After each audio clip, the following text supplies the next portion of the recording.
Hello, everyone. Welcome. As you're coming in, please feel free to introduce yourselves via the chat. We're really excited to have you here today at the Minnesota Council on Foundation CEO chat. This is our time and our space to be able to meet some of the CEOs, the leaders leading various foundations within the MCF membership. Have a chance to get to know them, ask questions, and really excited today, especially to be talking with Chanda Smith Baker, who leads the St. Paul, Minnesota Foundation.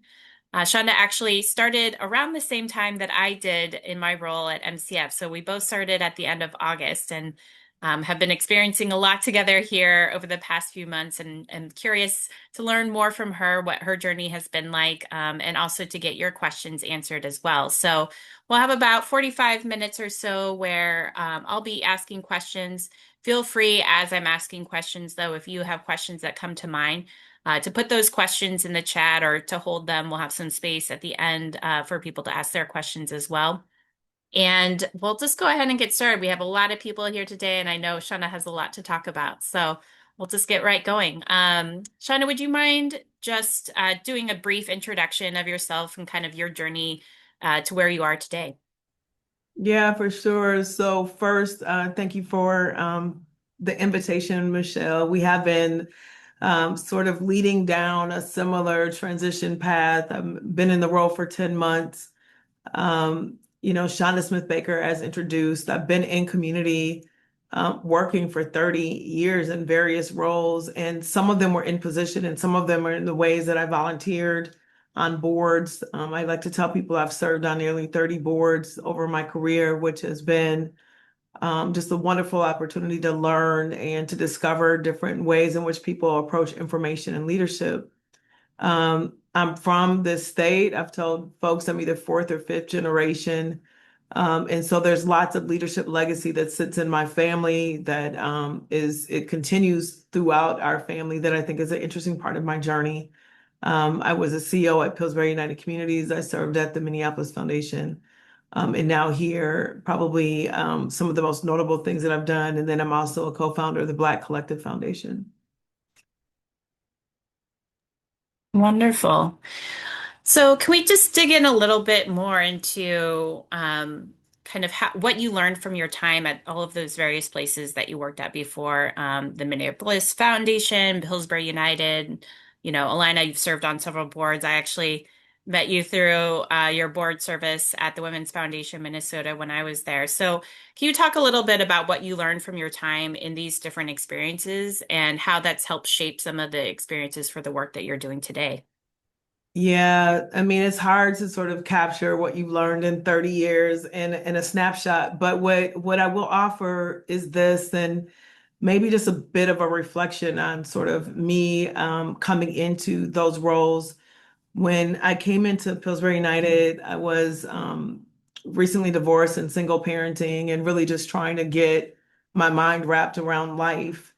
And I think the drive to ensure stability for my kids allowed me to be probably more bolder in choices in how I presented than perhaps I was ready for because I needed to feed the kids. And I think there was a really important lesson there that I learned about just drive and possibility and how you sort of leverage a network, particularly when you step into things and you are not familiar with all the pieces that you're responsible for leading. And so I certainly learned that in a moment where not only did I need sort of professional support as I transitioned, and by the way, I've needed it the entire time, but like I needed it at that particular moment in a way that felt new. But I also needed to, it also became clear to me that I could not underestimate the support that I had in my community and my family and around me that allowed me to show up in work. And so I just sort of want to name that piece. Also, I've been talking to the team here a little bit and sharing that I was sort of a quiet and shy kid. And it's difficult for people to sort of recognize sort of the introverted leadership that I actually have because of the public roles that I've played. But what I learned is that I could be the leader that I was meant to be, that I did not have to emulate, but that I could learned lessons from leaders that I greatly respected. And frankly, I've learned more lessons for leaders that were hard to work for. And to be able to decide what it was that was meant for me. And one of the things that I really had to come in awareness of is that it was okay for me to be a little bit on the quieter side, a little bit on the introverted side, that I did not have to show up and sort of pretend to be a different leader than I was. And I had moments that allowed me to hone that in. And what I discovered, and actually when I moved into the role of CEO at Pillsbury United, so if you're tracking, I started in 2000, I became the CEO in 2011. And so roughly in a 10-year period, I went from not having a degree, divorcing and single mom to finishing 2 degrees and becoming the CEO. And what I'm learning now is what I learned in that moment because I was so busy grinding and doing that I wasn't really holding on to what did it take for me to do that and what were the lessons. But what I will share with you is that when I came into the role of CEO, I followed a leader that had been there for 35 years that I greatly respected. And I remember just feeling like I just don't want to mess it up. Right? He's got this great legacy of leadership. I could feel his wisdom and the expectations from people around me, and I just did not want to mess it up. And I remember running into, it was actually Brian Heron. I remember the street I was on. He leads Zion Baptist Church, and he preceded his father as the minister of the church. And he said, you will, I hope that you find the moment when you are leading from your own voice and not a continuation of someone else's voice. And that I learned, Michelle, that it's really important to have clarity of who you are as a leader. And in my time at Pillsbury United, I think I was in a leadership development program. Probably, I was there before I became CEO, I was there for 10 years and then 7 additional years, 17 years. I probably, in that 10 year before I became CEO, probably participated in 6 year-long leadership programs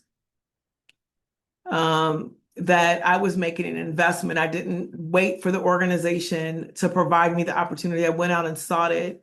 In retrospect, it became very important to my journey. Minneapolis Foundation was a search of, I was leading a nonprofit. Philanthropy didn't make a lot of sense to me. I like to know things from different angles. And I'm like, let me go see, right? I had been in an organization again for 17 years and there's a point in which, like, am I successful here because I'm used to it, or can I be successful in other spaces? Like, how can I stretch myself?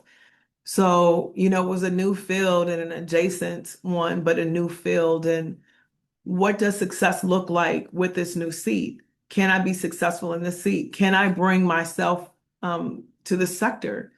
Can I bring community lens into the role? And it was a bit of a leadership stretch for me, and not so much in skill set, but in mindset. And wondering whether or not I would have the ability to influence it and to bring perspective that would be necessary as the field advanced. That's really helpful. I love how you're talking about different types of leadership because I think often people who are more introverted don't often see themselves as leaders and that others maybe don't see them as leaders either, but there are different ways to lead and that you kind of found your own way of leading and it doesn't necessarily have to be exactly like the predecessor that, you respected and admired, but, found your own voice in that journey. I Right. think Can I it's, say something else real yeah, quick yeah, about yeah, that, which please. is I still like you could almost if you're with me and you watch like me hit the wall, like you will literally see like the peopling for today is over, right? Like you will literally see it in my body. However, I realized that because of that, I had to be really self-aware, that I had to manage who I was, not make that an excuse for me not stretching myself or pushing myself. And so I've put in a lot of work to be in front of a room. Like it did not just come with the role, it came with a lot of background effort, coaching, and assistance, and me just getting comfortable with where that work needed to occur.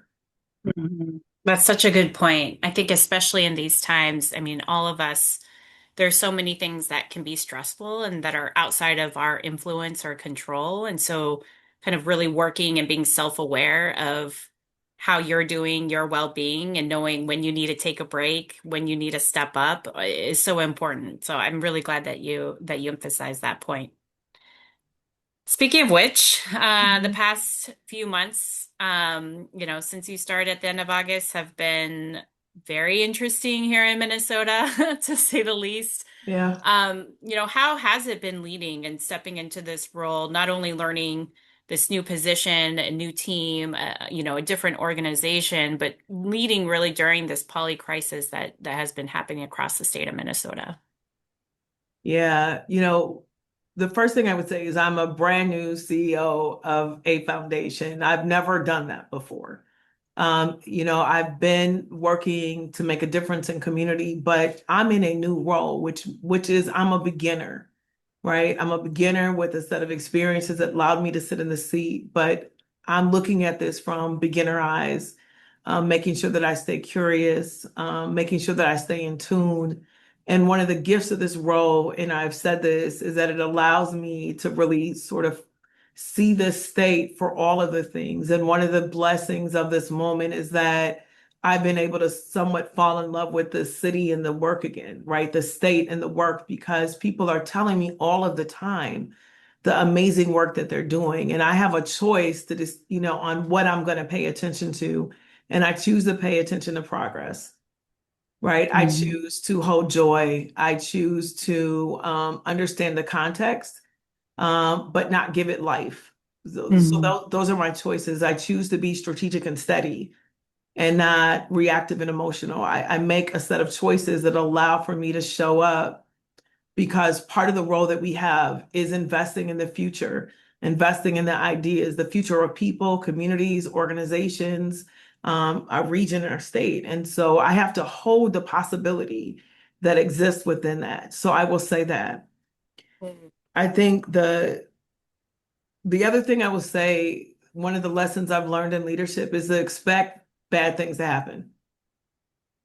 They are not they are not unusual. They happen at different levels and different urgencies and crisis levels. But the last 5 or 6 years, we have been dealing with thing after thing after thing. My time at Pillsbury was the bridge collapsed. Our school bus was on the bridge. There was a tornado that hit. There was a moss fire. I had a staff that was shot and killed. I had a staff that had a heart attack at their desk. Like part of leadership is being adaptive enough to deal with the situation in front of you with the way that commands confidence, that exercises what you've learned, that leverages the network that you have so that you can provide a steady and reliable environment for people to be successful in. I feel like that is my job. I did that during this crisis.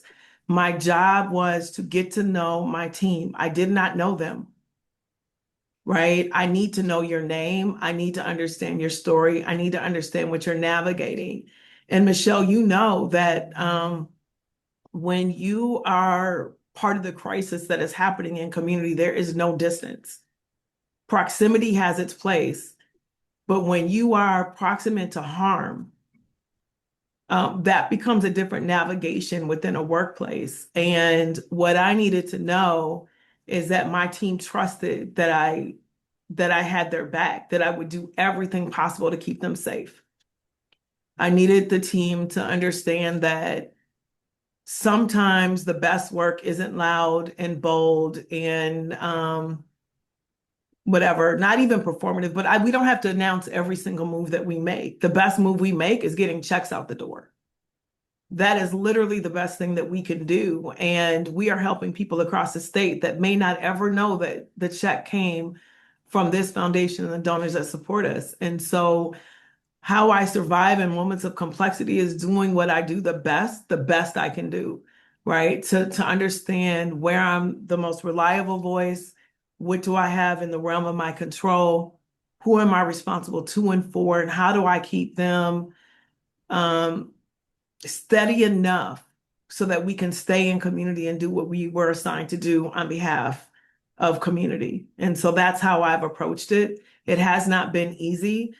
Um, it has not been easy, and it has been heartbreaking in many respects. And honestly, I probably would have folded under it if there wasn't so many wonderful things happening in community and so many things to be inspired by. Definitely. I think that's so true. I think, the point you made about, sometimes it's just getting the check out the door and people might not know where it's coming from, but they're getting what they need, and that's the biggest thing that we can do. And yeah, I find that to be true. Sometimes, you can actually get more done if you don't care who takes the credit, and just get the work done, get the resources out to the people who need it. And you also talked a little bit about proximity and, being in proximity to, the communities that are being most affected during these times. How do you think that, especially the work that you did at Pillsbury and, working in community, being part of community has informed your work now in philanthropy? I mean, so one, when you've had to raise money, you understand what it takes to get money, right? So, like, I'm aware of the work and the intentionality it takes to get a proposal written. Um, so that is like from a technical perspective, I understand that. I understand, particularly from Pillsbury United, that was operating around the city, that stood in for the recovery after the bridge collapse and the tornado. Both of them, I had a role. With the tornado, I had a larger role, but that some of your best work isn't what you wrote the proposal for, right? Because those are programmatic, usually investments, but it is your organization that community trusts. And so when community is in pain, they go to the organization because they want support, not because they align with how you do programs. Brian Coyle was a perfect example of that in the Cedar Riverside community where, you know, people would come in for everything. Like community would be in there for community meetings, to be politically engaged because they were newly arrived. Like they needed mail written, they had domestic, like whatever it is, right? And at one point we were trying to capture how many people come in the door for programs and how many people come in the door because they need something. And what I know is that everything is not funded and everything doesn't fit into a neat box. And so, how do you provide that sort of nuanced way of investing, right? Because regardless of the understanding, I still have a board, I still have responsibilities, but I think the context matters because it allows us to think about philanthropy, hopefully in the widest, most supportive ways that we can. And so that is a piece of what I learned, Michelle, Hmm. from my time there. The other one is that relationships matter, right? Philanthropy, there's a lot of proposal writing and there's a lot of people that make phone calls. And what I would say is we are here to serve the community, and being in relationship with people in philanthropy does matter because there's moments that something might show up that you need an investment, and it is much better to have a trust-built relationship before that moment hits, so that there might be either flexibility with funding that might be available or a willingness to make a connection. And people will do that often more quickly when the trust and the relationship already exist. Hmm.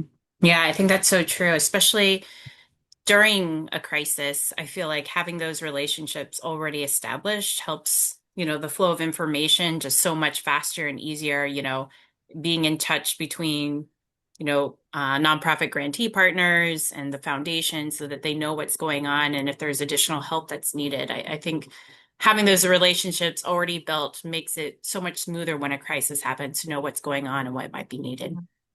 There's a question in the chat about the new relationship. I would say that there's a couple of ways of doing that. One is just a quick email, right? Like, I just want you to know some of the work that you're doing.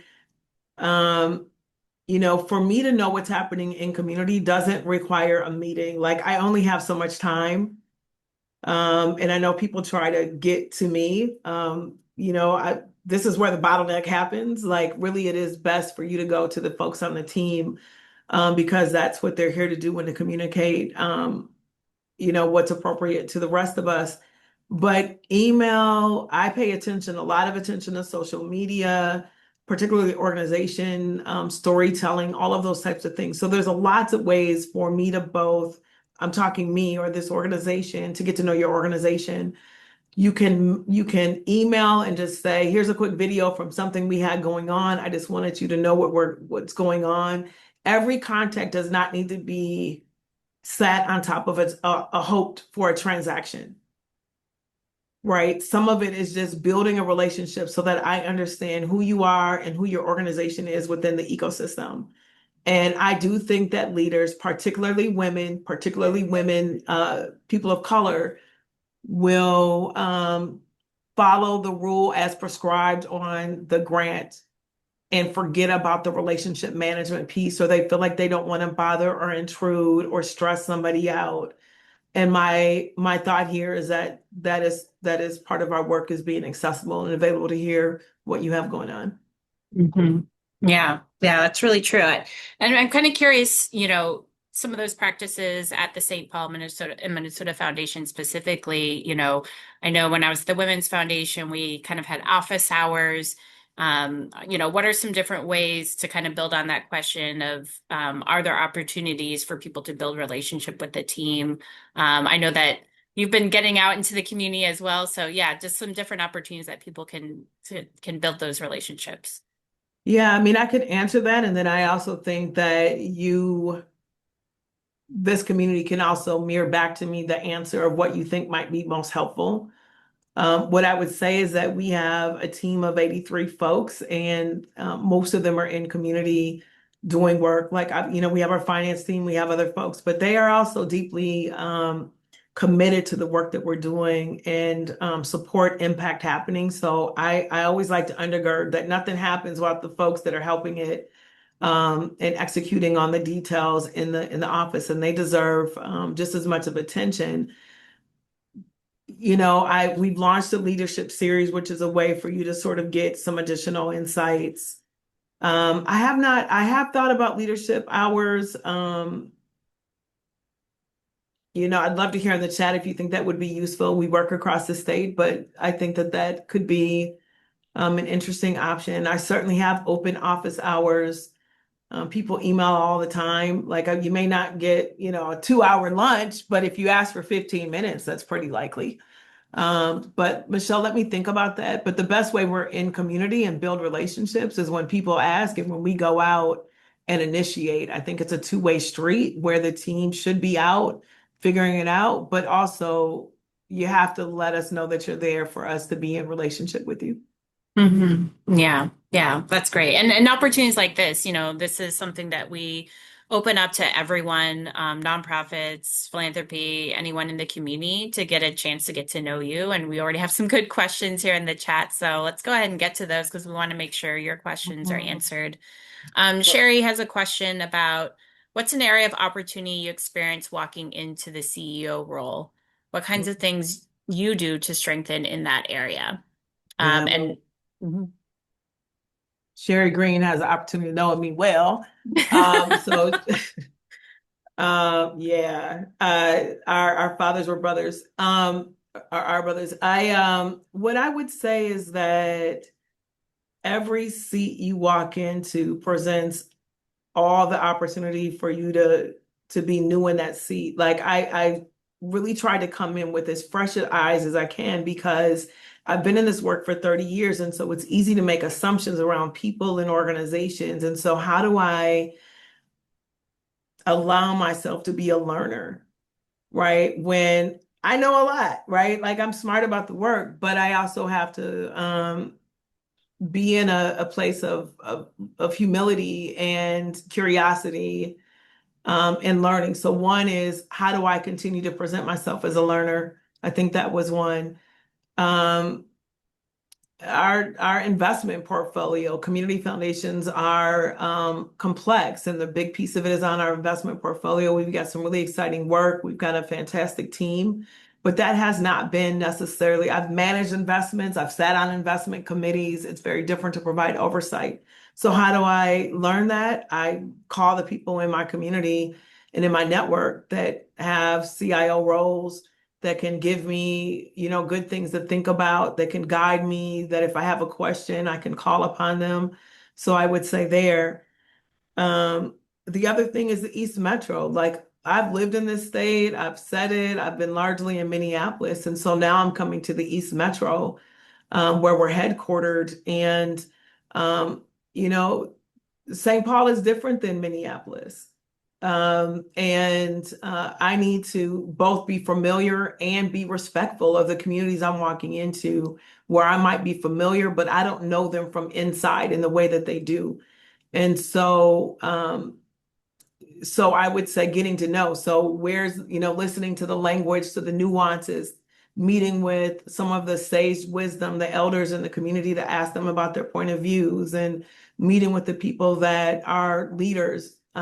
They might be the CEOs, most likely they're not. Most likely they're the neighbor that's been the history keeper in the neighborhood. And so that's what I've been doing, right? Is getting to know the community, getting to know the state, getting to understand parts of the portfolio that I've had less experience in, and then being curious about how we do the work here and not assume that I know the best answers. Thank you. And then also some questions around what leadership development programs that you attended. You mentioned that earlier that you invested a lot of time yourself just doing different leadership programs and investing in yourself. Are there ones that you might recommend to this group? Yeah, I mean, I'm in one now, right? I'm a Bush Fellow, with a focus on a couple of things. One is sort of thinking about leadership as an act of liberation. And what does it mean to lead from your most liberated space? So I'm doing some work on that. And then I feel like I'm a pretty good storyteller, but I want to be great. And so I'm working on storytelling now. So Bush Fellowship, which I recognize as competitive and not readily available. I went through the executive leadership program at the University of Michigan, Ann Arbor. Uh, I went to a program at Harvard for, I don't know, I did it maybe 4 times in different ways around leading in public sector. Mentium 100, which was a mentoring program. So those are a few examples. I went through Leadership Twin Cities. I think it might have been Leadership Minneapolis when I did it, but Leadership Twin Cities was another one that I went through. Great. And then another question was just around your leadership hours or office hours information. I don't know if you or someone on your team might be able to drop it in, but otherwise we could also email it out later if for that information. Yeah, I saw Shannon on here, and I think someone else. Shannon, can you drop Chris's email in there? Um, Great. those hours are not like every Friday at 2. They're like when I have time. And so if you email Chris, we can, if you're interested, we'll find time. Sounds good. Thank you, Jen. Yes, thank you, Jen. And then I want to go back, you mentioned these new investment portfolios. I saw the LinkedIn post from St. Paul and Minnesota Foundation, was really curious and wanted to talk with you about that. The Future Ready and Momentum Minnesota Investment Portfolios is a um, new work for the St. Paul and Minnesota Foundation. So we'd just love to learn a little bit about that and how that came about. Yeah, so every leader follows a leader, and I follow Dr. Jolly, who had a vision, a long and brought in Shannon O'Leary, who is just a brilliant chief investment officer. And really, in relationship with others, we got pushed to think about how do we think about our resources? Why are we pulling every lever on behalf of this community? How do we use the $2 billion that we are responsible um, for good? And how do we think about place-based investments? So we essentially launched 2 portfolios. And Shannon says this, we said that, but this thing of how do we take our investment portfolio from Wall Street to Main Street? And I just love the language of it. I think it's very consistent with our values and who we are. And so basically there's 2 portfolios of ways that people can invest. I invite you, because I've already shared through Sherry's question that this is not my area, but it is my area of impact, right? But we have 2 funds. One is a market rate fund where people can invest in it, and then we invest in Minnesota-based companies. The other one is a concessionary where it's a lower rate, and people have the option, and there's a whole way in which we vet and decide where we're going to make those investments. On my LinkedIn, there is a video that explains with more depth those two portfolios.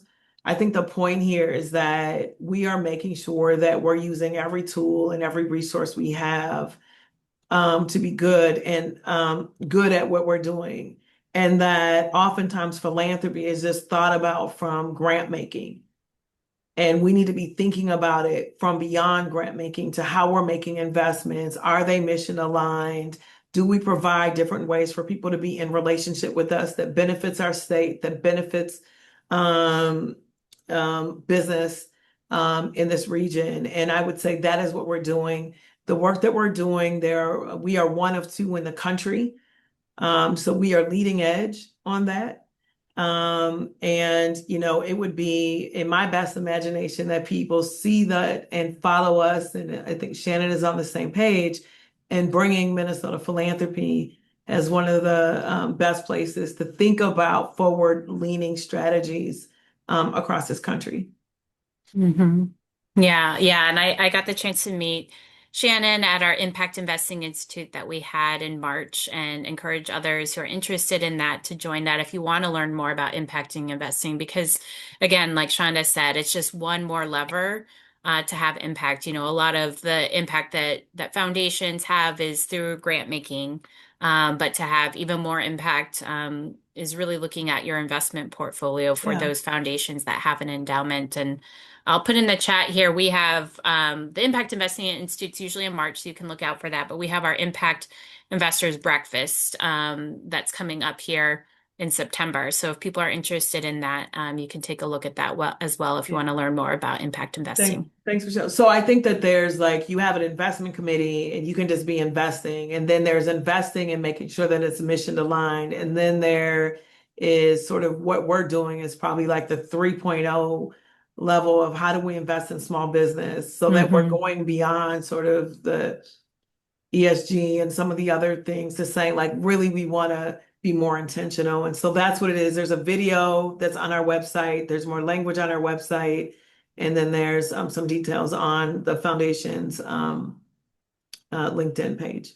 hmm For sure. Yeah, because we know that so many businesses here in Minnesota haven't been impacted by federal actions, especially recently, and being able to support them because they're really, when you think about, place-based investing, it's a lot of these small businesses, Mhm. restaurants, stores that we really rely on to make our communities really a great place to live. And so, I know that a lot of the foundations have been thinking a bit more about impact investing and really investing in local businesses and working with, community development financial institutions as well to do some of that investing. Yeah, I'll actually be in Albert Lee on Friday. I'm spending some time there, but I'm going to look at Green Acre Milling, which is a business that we've invested $1 million in. And so I'm going to go there on tour and get to understand the impact of what we have done there, to understand it so that I can be a better champion and also just so I can understand with better depth. It's one thing to understand a strategy, it's something else to understand the people underneath it. And I like to lead and know both. And so I'm going to be hmm spending a day there. Oh, that's great. I love that. Always learning. So, yeah, I love that. Um, Kind of speaking to that, you're going to Albert Lee. Obviously, you talked a bit about, you're the largest statewide community foundation. So, there's the East Metro, which I know that you've been kind of commenting and talking a little bit about downtown St. Paul, but then there's also, the greater state of Minnesota. How have you been balancing kind of the work that you do in St. Paul and then also kind of statewide, which is a huge region to be covering as a foundation. Yeah, we're St. Paul and Minnesota Foundation, and I think both of them are important. So I want to just name that. I see Brian on the Zoom here. A lot of what we do is through partnerships, whether or not it's in the East Metro or across the state. So I want to just say that what I love, and I absolutely love community foundations, is that all of our work happens in relationship and partnership with others. And that is no different from what we do in the East Metro to what we do across the state. I think in terms of my own time balance, I think it's important, particularly as I move into the role, that I don't just say we have the commitment, but I show the commitment. So I am getting out as much as I can and not just getting out and sort of touring. I want to get out. I need to get to the county fairs. I need to eat the food. Right. I went to Red Wing. There's a bookstore there that gives every new customer a book, and you give them a topic and they pick it out. Right. Which is a local sort of tradition there. Like it's important for me to understand this. So when I'm speaking, I'm sharing their stories, not making it up, but you know what I mean? That I have depth in storytelling. There also is a time capacity, right? So I can demonstrate that we have commitment. We have staff that represent our statewide work, and their job is to be out to develop partnerships to understand what the needs are. Our public policy, making sure people have access to health, housing, education, all of the things. That work can happen here at the Capitol, but it can impact everyone across the state. And then we have a new campaign coming out that was recently launched that people might have seen called The Power of Possible. And as part of that, we're basically asking for stories of possibility, stories of inspiration across the state so that we can better share them. And so we have a tool and system, and we'll be asking people to let us know what you got going on, and we'll vet those and we'll get those out there. We have grant making across the state. So it's a bit of a portfolio, Michelle, but I think the important piece here is that we're committed to Minnesota. And we have a responsibility of what that looks like. We have a strategy around that. And hopefully, people are seeing our increased presence, a continuation of presence, but increased presence in the way that we talk about the work, the way that we want to impact our state in this region. It can only happen if we're thinking about the entire state, and we have a responsibility to do so. And it's explicitly in our name. Mhm. Definitely. Yeah, I have appreciated you getting out across the state and your team as well, and have been partnering with some of them as well for my own listening and learning tour. Because I think you're right. There's nothing really beats that in-person time when you can go to that bookstore, go to that event, and meet face to face with people and really understand, the work that they're doing, the impact that they're having in the community. Yeah, they got an incredible puzzle collection, and I got ambitious and got a 2,500 piece puzzle that Wow. I'm about 80% done with. But every time I see it, Yeah. I think about that bookstore. I'll tell you that. Yeah. Oh, that's great. I love that. We have a question in the chat. Is there a link for the story collection initiative? That's the power possibility that you were mentioning, and how do we submit for this It is on initiative? our website. Yes, there is a link. Thank you, Jen. Jen's on it. Thank you, So there Jen. you go, buddy. That's great. And what kind of inspired this Power of Possibility initiative? Yeah, power of possible. So what I think the marketing team, Mel, who leads it, and team, I think almost what inspired Michelle was the difficult moment that we were sitting in. And there were a couple of times where the team is like, can you say more? Like, put another statement out or whatever. And I'm like, I like my work to be the testimony, right? Like I'm a great storyteller, but sometimes it's not my time to speak. And I think we were also super, super active in it. And I just sort of kept coming back to steady and stable and how you hold difficulties along with moments of joy, and how in like the darkest moments, laughter matters more. Finding hope matters a lot when people feel hopeless. Like if we are hopeless as a community, like what are we doing? And how do we hold the energy of possibility? And it was a lot of that talk in the first half of this year. And out of it, the team was like, I think power of possible is like the theme we should be going with. And immediately it resonated. It resonates with my energy. It resonates with what I think our role is. But most importantly, it is centering the stories and the leadership of many people across our state.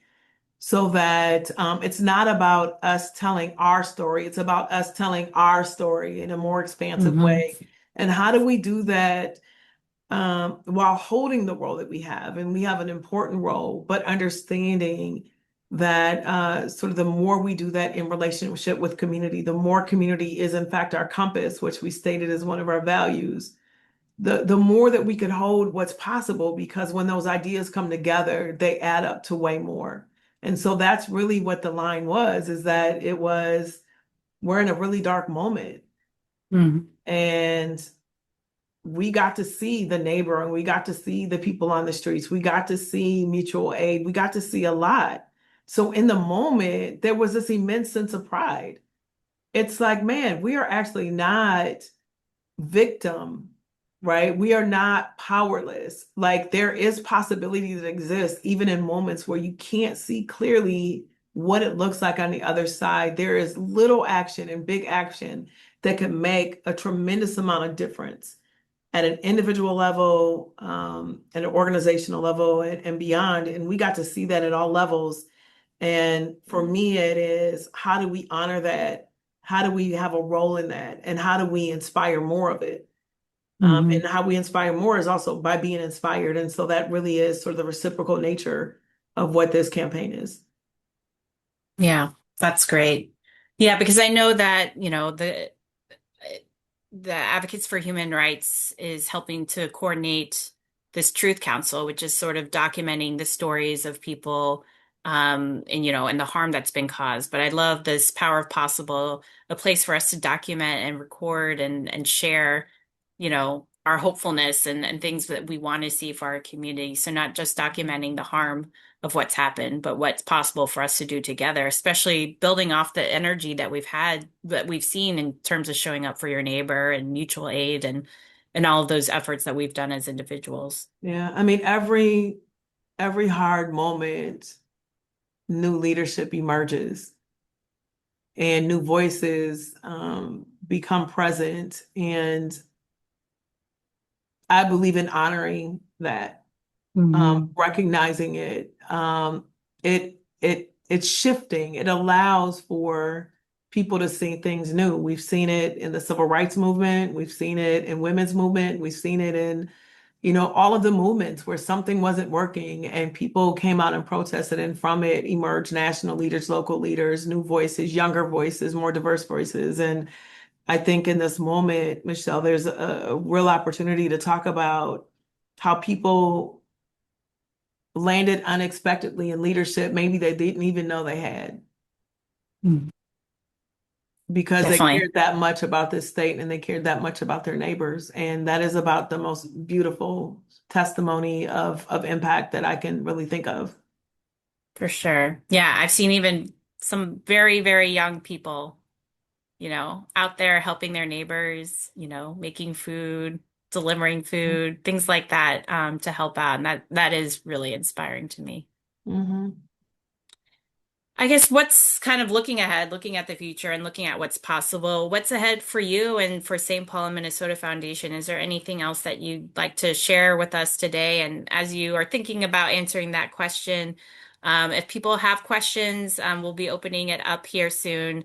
You can either put them in the chat or you will be able to come off mute and ask your question yourself. But kind of just wanted to end my questions with Shanda asking, what's ahead for you and St. Paul and Minnesota Foundation? And anything else that you'd like to share with us today. Yeah, I mean, I think what's up for me is me exploring, what does it mean for me to be bolder in the way that I lead on behalf of this community? What does it mean for me to lead from the most liberated place? What does it mean for me to be in this community, and how do I support leaders, right? Like, I think one of, like, people will sometimes ask me, like, do I have a personal mission statement or something like that? And I'm like, well, I think part of my role is to support the conditions for leaders, organizations, and communities to do their best work. And, I do that at home, I do it in my neighborhood, I do it in my office. And so I'm thinking constantly about, am I being my best self? Am I the best leader I can be? And if I were to take the next step to be stronger in how I approach organizational culture, strategy, community, how I tell stories, like all of the things, like if I were to be stronger, what would it take? And so what's next is I'm exploring what does it take for me to be stronger? And if I do that, the organization only benefits from it, and this community only benefits from it. So what's in it is for me is me continuing to push my leadership and stay in learning and stay and evolving. Um, what's in it for the St. Paul and Minnesota Foundation is um, there is more opportunity, I think, for us to share our story and our leadership. Um, this is an amazing place. And I was familiar with it, Michelle, and I have told the team, and I mean it, like, number one, I wouldn't trade one of them because it's just an excellent team. Number two is when you get to a place and every day is sort of this unfolding of something special. That is what my experience has been. And they have, we collectively have been, sort of quiet, maybe a little bit humble in the way that we approach the work. And I don't think that we need to come out any differently in that in terms of value, but I think that there's an opportunity for us to tell stories differently. We certainly want to become more of a convener. You'll see us becoming stronger and more presence in the advocacy space and civic infrastructure under Alfonso Winkler's leadership. So you will see that. You will hear more about our investment portfolio. You will hear more about the ways in which we're leaning into the state and certainly into the viability and the success of downtown St. Paul. That's great to hear. I think especially on the advocacy front, I know that's something that we partner a lot with you and with all of our members around. Because as a lot of the things that affect our communities are different policies and legislation that comes, from the state or the federal level, or even down to the county and city affects people's lives so much. And so, making sure that those policies are have the community in mind, are well informed is really important. So we appreciate your work on that front. Mhm. We have a question in the chat from Chloe. What's your relationship with trust-based philanthropy in practice? How are you thinking about this in your position of power as a grant-making organization, which smaller grant-making organizations look to you as a compass? Yeah, so Chloe, thank you for that question. I think trust-based philanthropy. So I'm trying to answer it in terms of practice because I lead from a trust-based leadership position. So they don't feel necessarily separate, but I understand sort of the language and the move towards that. And so what I think about that is um, understanding that community understands what they're living through and what they're imagining for their lives and their communities' lives. That it is expected that we have the answers, but it also doesn't lend to the best response when you don't include the people that are impacted by the situation that's happening, when you don't seek wider perspective. And so, what I think it is about trust-based leadership is one, I think you have to have some measurements of how do you know that community trust, how do you know that trust has been built? When do you know trust has been built? Like, even if it's just a question that you ask amongst your team, what are demonstrations of that? For me, what it was when I first got into philanthropy is I remember trying to change the way that we did a report. So maybe this example will illustrate. And I would say, can you share with me what didn't work? Like, what do we need to know?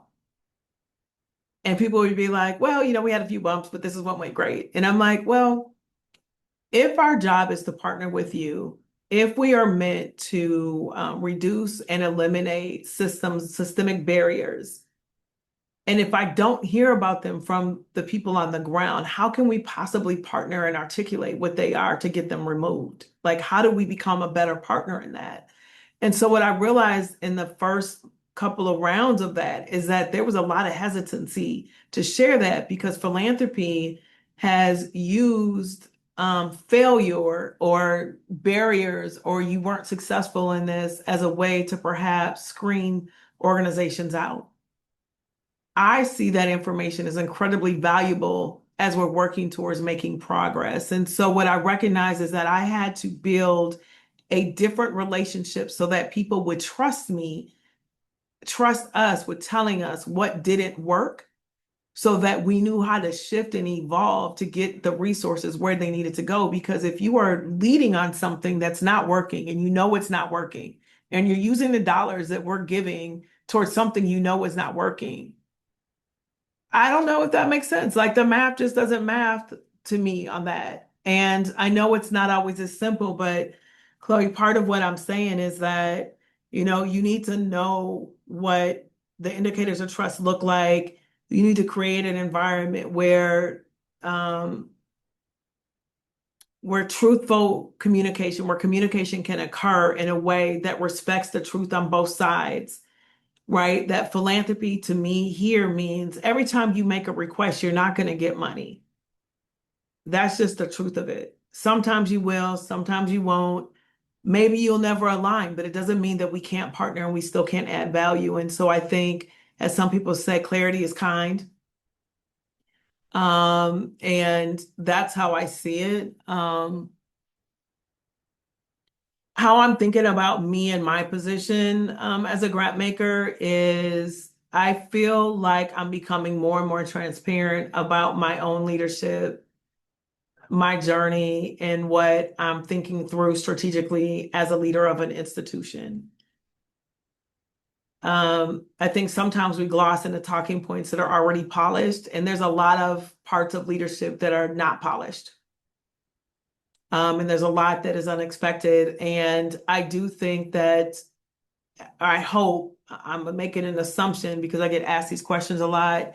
I think the more that I share those things, I think it gives permission and room for other people to share or to navigate the leadership challenges that they're working through.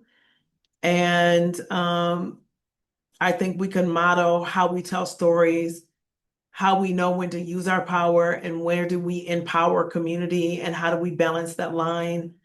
I do think modeling is incredibly important, whether or not it's from my role or every leader that works in this foundation to how we communicate our story. I think all of it is modeling all of the time who we are. Are we living our values? Are we congruent? Are we who we say we are? And when we find out we're not congruent, are we making the choices that we need to get in alignment? And so a long way to your answer, but it's yes, I'm stretching and I want to do that. And I think part of how we reach the expectation is to know what the expectations are. And so we're always open to learning that.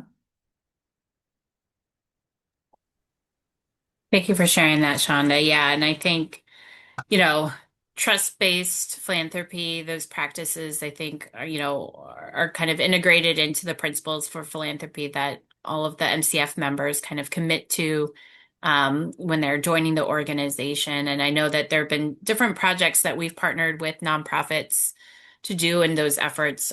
So, for example, the more recent one was working with nonprofits and foundations to come up with a common grant application, common grant report as a way to help alleviate some of the burden or the stress or the time that's needed to do applications and reports. And so that's just one way that nonprofits and philanthropy and others have been partnering together to make it better and learn from each other. Like, what is the best way forward? How can we have a better impact for everyone in our community and make these processes easier? Um, Can I add yeah, something yeah. here? Yeah. And I see Ed Miller from the Joyce Foundation is on. Uh, AI, I just want to say something like where I am leaning in. I think Sherry's question was here is I really want to understand how AI can be a useful tool in philanthropy. Probably in my first month, I was asked a question about my feelings about community using AI as a tool for grant writing. And I'm like, yeah. right? And I think it was almost like you shouldn't. I think the response was that should not happen. And what I feel about it is like we're talking about small philanthropies, for small foundations or small nonprofits that don't have the luxury of having a 5, 6, 2 member development team. And if there are tools that allow for um, application or strategy that are more efficient and allow you to get to what you need to get to, I think we should be thinking about that. And so I think that we're going to see an evolution of a number of things, and technology does not replace people, but how we use technology, I think, is going to be important. And I do think that Chloe is another way in which you model forward is how do you use tools to impact community and how do you protect community from the tools that could also harm them? And I think philanthropy has a role in that. Hmm. Hmm. Definitely. Yeah, we just had our annual conference and there was a session about AI. And I think one of the points that they found was, they work with a mix of clients, but actually nonprofits are using AI more than philanthropy, more than foundations. And so it really prompts foundations to think about how can we support, nonprofits in that work and understand, the need for greater capacity by using these tools. So I think that's a really good point. I think, Michelle, when you lead by fear and restraint, it doesn't allow you to imagine how something could be good, right? Like Hmm. there are things to be considered, but I think there's an opportunity for it to be really useful. Yeah, definitely, for sure. We have one last question here, unless someone else puts another one in or comes off mute, but this is from Comfort. What leadership qualities have you seen in nonprofit founders who successfully build movements, not just organizations? I think that's a great question here to end on. I think so too. Hey, Comfort, hey. Um, I think that people that lead to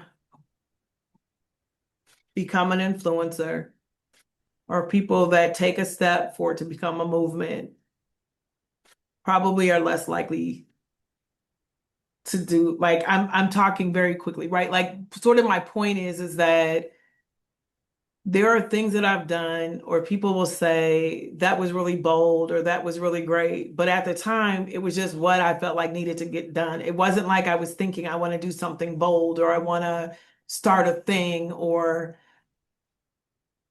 even that I was influencing beyond the people that were most immediately around me. And so I think that there is a balance between founders that one, I think Comfort know how to communicate to the audience. Sometimes we get so stuck on what we want to say that we don't think strategically about how people need to hear what we're trying to do.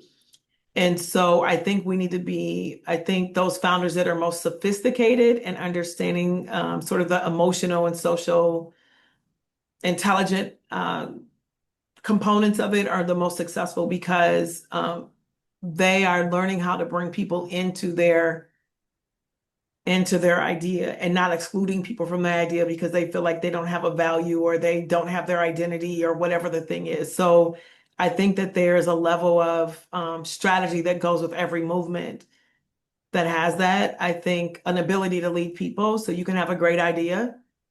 You can be a wonderful thought partner. You could do all those things. But if you don't have an ability to work at the pace of the people that you need to execute on the work, you won't be successful.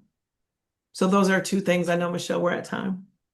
Yeah, yeah. And I think that that really comes full circle with what you were mentioning, someone who knows how to lead people and who knows how to build relationships, especially across difference. They might not look like you or have the same lived experience as you, but bringing more people along to actually help build the momentum for that movement really makes a lot of sense. So just really appreciate you, Shonda, and helping to build relationships by participating in the CEO chat and having people get a chance to talk with you and hear your thoughts on their various questions. Just really appreciate you and your leadership and excited for you and your role at the St. Paul, Minnesota Foundation. Thank you, everyone. Thank you for the invitation, Michelle, and the question. So I appreciate it. All right. Have a good rest of your day, everyone. All right. Thank you. Yeah, bye-bye.